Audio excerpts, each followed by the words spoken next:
Hello everyone, welcome to physics classes by Sumit. हमने यहाँ पे एक सीरीज़ स्टार्ट की थी जो चैप्टर फर्स्ट के क्वेश्चन से रिलेटेड है।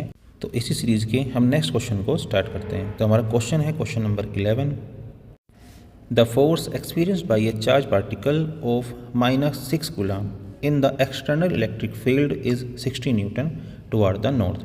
The electric field intensity will be. तो हमारे पास यहाँ पे चार ऑप्शन दिए गए हैं। ऑप्शन ए 10 न्यूटन पर coulomb towards the north, option B 10 newton पर coulomb toward the south, option C 6 newton पर coulomb toward the north and option D 6 newton पर coulomb toward the south. Question में से पूछा गया है अगर हमारे पास एक चार्ज पार्टिकल है जिस पर -6 कूलम चार्ज है और इलेक्ट्रिक फोर्स उस पर 60 न्यूटन की लग रही है, तब इलेक्ट्रिक फील्ड इंटेंसिटी क्या होगी। सो हमारा आंसर है ऑप्शन बी। ये बड़ा सिंपल सा ही क्वेश्चन है। तो इलेक्ट्रिक फील्ड इंटेंसिटी के फॉर्मूले से हम यहाँ पे इसको रिसोल्व कर सकते हैं। तो हमारे यहाँ पे जो आंसर आता है वो है 10 न्यूटन पर coulomb. The electric field exert a pull on the negative charge in the opposite direction. जो इलेक्ट्रिक फील्ड होती है वो नेगेटिव चार्ज पर अपोजिट डायरेक्शन में पुल लगाती है। तो हमारा यहाँ पे आंसर साउथवर्ड होगा। The next question is question number 12। Two similar spheres having +q and -q charge are kept at a certain distance. F force act between the two. If at the middle of two spheres another similar sphere having +q charge is kept, then it experience a force in magnitude and direction as। तो यहाँ पे चार option दिए गए हैं। Option A 8F toward +q charge, option B 8F toward -q charge, option C 0 having no direction, option D 4F toward +q charge. So according to question अगर हमारे पास दो चार्ज हैं और दोनों अपोजिट नेचर के हैं, एक पॉजिटिव एक नेगेटिव है, और उन दोनों का हमने एक दूसरे के साथ में r डिस्टेंस पर रखा हुआ है और उनके बीच में F फोर्स काम कर रही है। अगर हम कोई तीसरा चार्ज इनके बीच में ला कर रख देते हैं जो भी पॉजिटिव नेचर का है, तब जो फोर्स है उस पर क्या इफेक्ट हमें देखने को मिलता है। आई होप आपको क्वेश्चन समझ में आ गया होगा। सो इसका आंसर है option B 8F toward -q charge. So जब हम एक थर्ड चार्ज पार्टिकल को दो चार्ज पार्टिकल के बीच में रखते हैं तब उस पर जो नेट फोर्स काम करती है हमारी 8F है, जो हमने यहाँ पे नीचे सॉल्यूशन करके आपको ऑब्जर्व कराया हुआ है। तो हमारा नेक्स्ट क्वेश्चन है question number 13। 2 point charges +q and +q are separated by a certain distance. If +q is greater than +q, then in between the charges the electric field is 0 at a point. तो यहाँ पे हमें चार option दिए गए हैं। Option A है closer to +q, option B है closer to +q, option C है exactly at the mid point of the line segment joining +q and +q, option D है no where the line segment joining +q and +q। तो question में हमसे पूछा गया है अगर हमारे पास दो चार्जेस हैं तो उनके बीच में किस पॉइंट पर इलेक्ट्रिक फील्ड 0 होती है। जैसे कि हम डायग्राम में देख पा रहे हैं उसके अकॉर्डिंग हमारा जो आंसर होगा यहाँ पे ऑप्शन बी होगा क्लोजर टू +q। तो अकॉर्डिंग टू द क्वेश्चन जो हमारा कैपिटल Q है वो लार्ज चार्ज कंटेन करता है और जो हमारा स्मॉल q है वो स्मॉल चार्ज कंटेन करता है। तो इसी की कंडीशन में अगर हम देखते हैं तो जो चार्ज हायर क्वांटिटी में होता है वो अपना इफेक्ट ज़्यादा शो करता है और जो चार्ज स्मॉल क्वांटिटी में होता है वो अपना इफेक्ट कम शो करता है। तो इसी वजह से जो इलेक्ट्रिक फील्ड होती है वो स्मॉल चार्ज की तरफ शिफ्ट हो जाती हैं। And the next question is if the flux of electric field through a closed surface is 0, then according to question हमसे पूछा गया है अगर हमारे पास कोई क्लोज सरफेस है और उससे निकलने वाली जो इलेक्ट्रिक फील्ड है उससे बनने वाला इलेक्ट्रिक फ्लक्स अगर 0 है।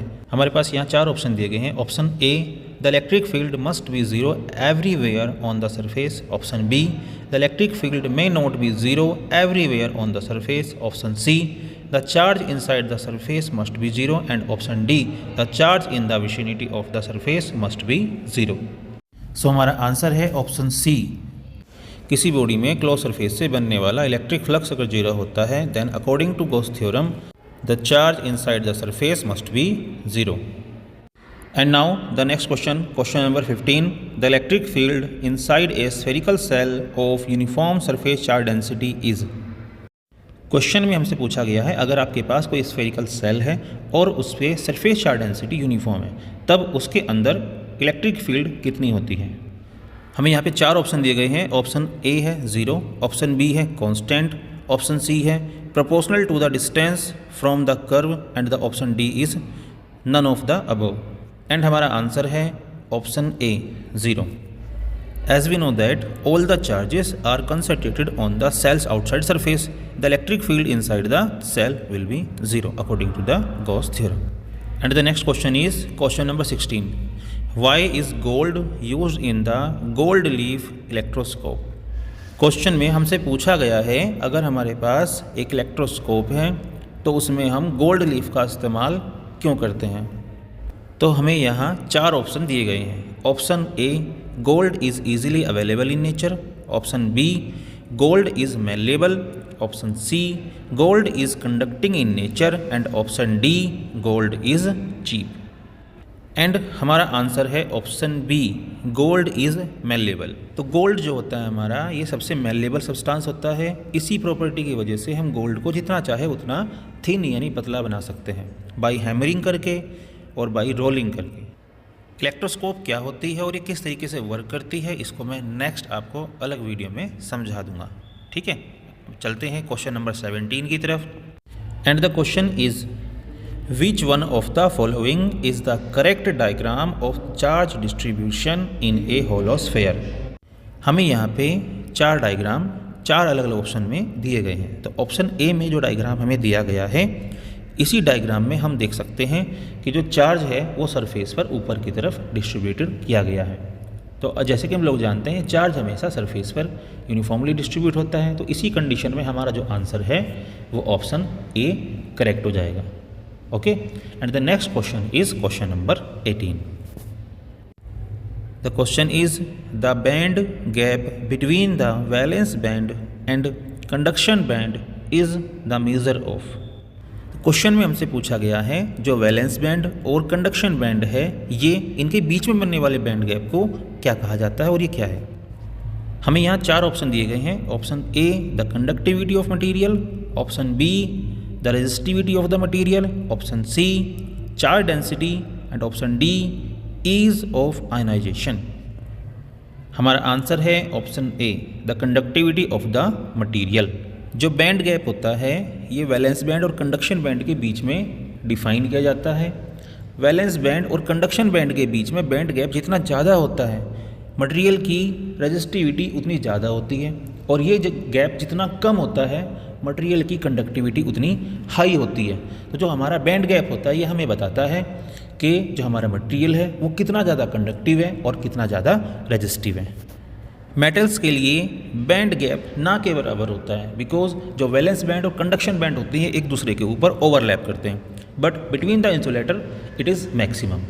And the next question is question number 19। तो हमारा क्वेश्चन है, विच one of the following is similar between electrostatic force and gravitational force. Question में हमसे पूछा गया है नीचे दिए गए 4 ऑप्शन में से कौन सी चीज़ कॉमन है जो इलेक्ट्रोस्टैटिक फोर्स और ग्रेविटेशनल फोर्स हमें दोनों में देखने को मिलती है। तो हमें यहाँ 4 ऑप्शन दिए गए हैं। ऑप्शन ए है, फोर्स कैन अट्रैक्टिव और repulsive. B, the force depends on the medium between the bodies. Option C, both the forces are strong forces.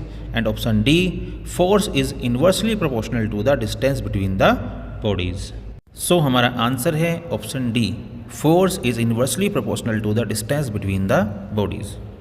जैसे कि हम लोग जानते हैं इलेक्ट्रोस्टैटिक फोर्स चार्ज पर डिपेंड करती है और चार्ज अट्रैक्टिव और रिपल्सिव प्रॉपर्टी शो करते हैं, but the gravitational force is depend on the masses of the bodies.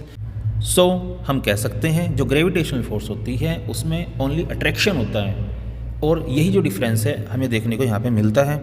लेकिन जो चीज़ कॉमन है वो ये है, दोनों ही फोर्सेस इन्वर्स स्क्वायर रूल को फॉलो करती हैं, इसीलिए हमारा ऑप्शन डी यहाँ पे करेक्ट होगा। And the next question is question number 20।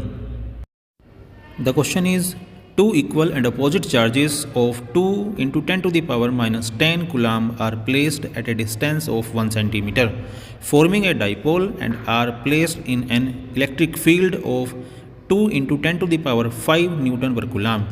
The maximum torque on the dipole is। तो क्वेश्चन में हमसे पूछा गया है अगर हमारे पास 2 इक्वल और अपोजिट चार्जेस हैं जिनका मैग्नीट्यूड हमें यहाँ पे 2 × 10⁻⁻10 कूलम्ब दिया गया है, एंड चार्जेस के बीच का सेपरेशन हमारे पास यहाँ पे 1 सेंटीमीटर गिवन है। जब इस डाइपोल को इलेक्ट्रिक फील्ड में प्लेस किया जाता है और इलेक्ट्रिक फील्ड का मैग्नीट्यूड हमें यहाँ पे दिया गया है 2 × 10⁵ Newton per coulomb, तब इसमें प्रोड्यूस मैक्सिमम टॉर्क क्या होगा। क्वेश्चन में हमें 4 ऑप्शन दिए गए हैं, जिनमें से ऑप्शन ए है 4 × 10⁻⁷ न्यूटन मीटर, ऑप्शन बी है 8 × 10⁸ न्यूटन मीटर, ऑप्शन सी है 10⁻⁶ newton metre and the option D is 4 × 10⁻⁹ newton metre. So the answer is option A 4 × 10⁻⁷ newton metre.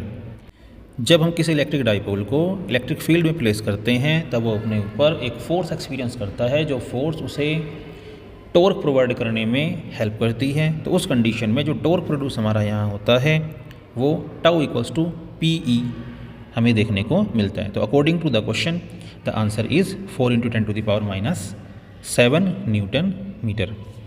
And the next question we will discuss in our next video.